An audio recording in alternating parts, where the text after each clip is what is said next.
My name is Ewan and I work for Able. So today we'll be discussing the different types of analysis available to you as a trader and get you introduced to what each one is and how we can use them to benefit ourselves in trading.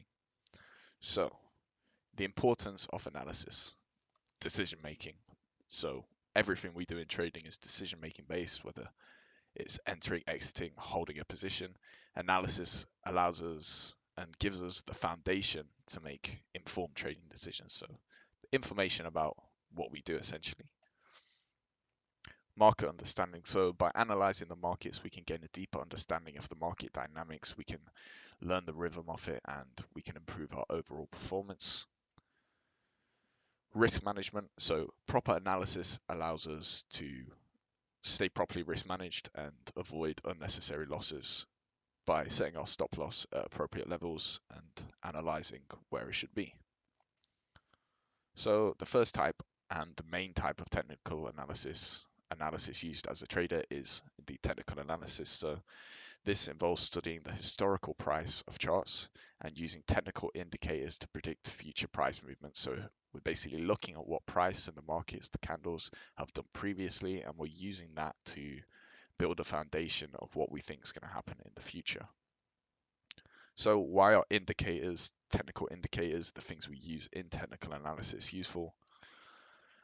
Indicators measure and analyze various aspects of market data, including trend direction, momentum, volatility, volume, and market sentiment to make informed trading decisions. So it basically, as I said, it takes all the previous price data and we use that and we analyze it to using different tools to predict the future. So examples of these tools include moving averages, RSI, momentum, Bollinger Bands, pivot points, Fibonacci retracement levels, and the list goes on as we see here.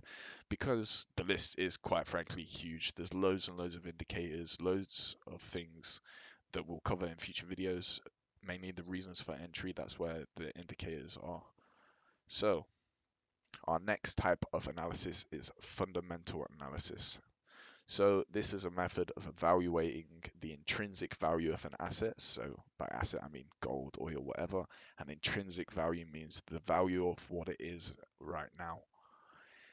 And that's done by examining economic factors, financial statements, industry conditions. So basically real world news and data releases. These are the things which influence the market. So this is fundamental analysis effectively.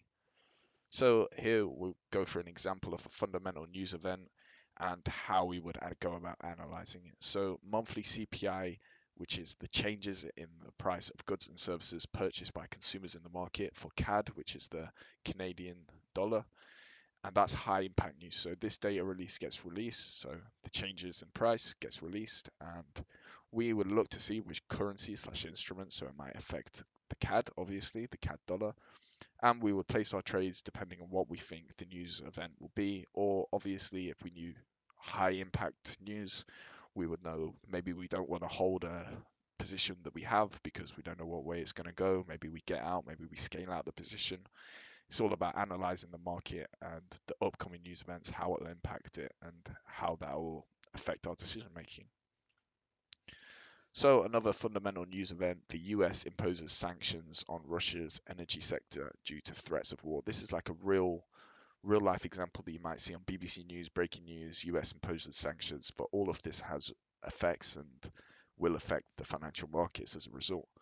So we may look to go long, so buy commodities like oil or natural gas which Russia exports, or invest in energy companies as we can expect a price hike.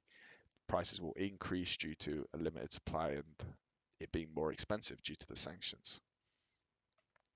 So these are the two main forms of analysis, fundamental and technical, and we'll just run through a few key differences. So fundamental is used to determine the intrinsic value, so the value it is right now, whereas technical analysis is used to determine the future price, and that's using historical data to do that. So fundamental, what it is right now, how the news events will impact markets right now.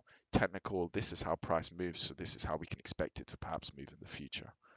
Recommended for long-term investments, fundamental. So This is larger time frames, longer term trades, whereas technical analysis is more for short term, like the 1 minute trades. That being said, you can use fundamental trades on the short term too. So if a news data gets released and you think it's going to cause something to spike or die, then obviously short or long, and you may only be in for a minute and get out 30 seconds, a few seconds, whatever it may be. But generally, technical analysis is used for short term investments, day trading, best suited for trading, you see, whereas this is best suited for investing. So fundamental analysis analyzes available information and statistics. So we're getting it off fundamental data effectively, whereas technical analysis is more trends and stuff like that. So fundamental analysis utilizes both past and present data. So we can look at how the data releases, etc., have affected the markets in the past, and we can draw conclusions about how we may think upcoming may do the same. And present being current release, it affects the market now. Whereas technical, again, only really uses the past. Technical analysis is useful to discover the market entries and exits because we can look at ranges, break of structure, all of these things. All the indicators, they're very useful. And whereas fundamental analysis is performed on economic reports, company news, industry statistics. Again, charts indicators rather than real world news. And that's about it for the differences, but they're the two main forms of analysis that we utilize as a trader.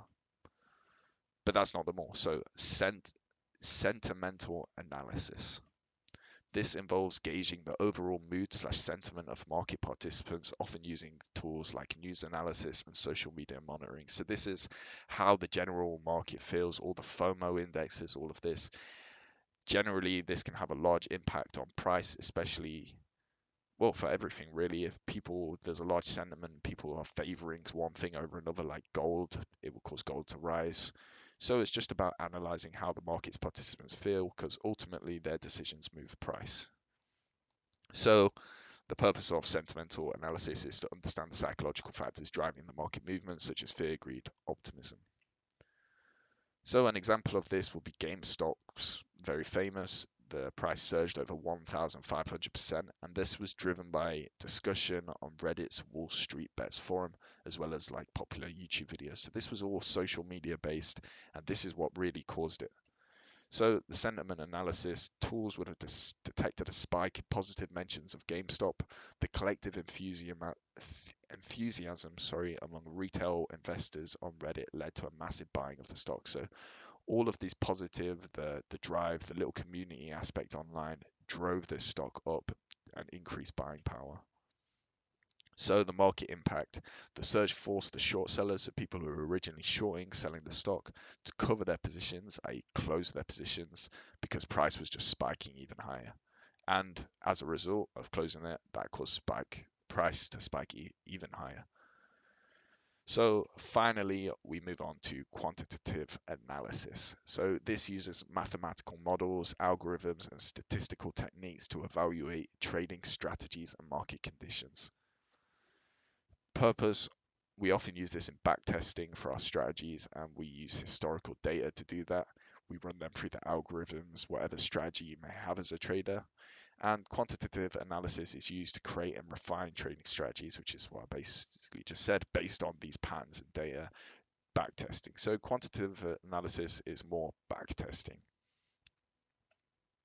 So that just about covers everything that we're going to do in today's video. Thank you guys for watching. Hopefully this video has explained the different types of analysis, and yeah, it's really fundamental to know what these terms mean as we go through, so you're not confused and you understand the different types of analysis that you're performing. So thank you guys, and again, if you need any support, don't hesitate to reach out via our socials. The best place to do is probably our Telegram or Discord. Just tag an admin and we'll get back to you as soon as we can. Thanks.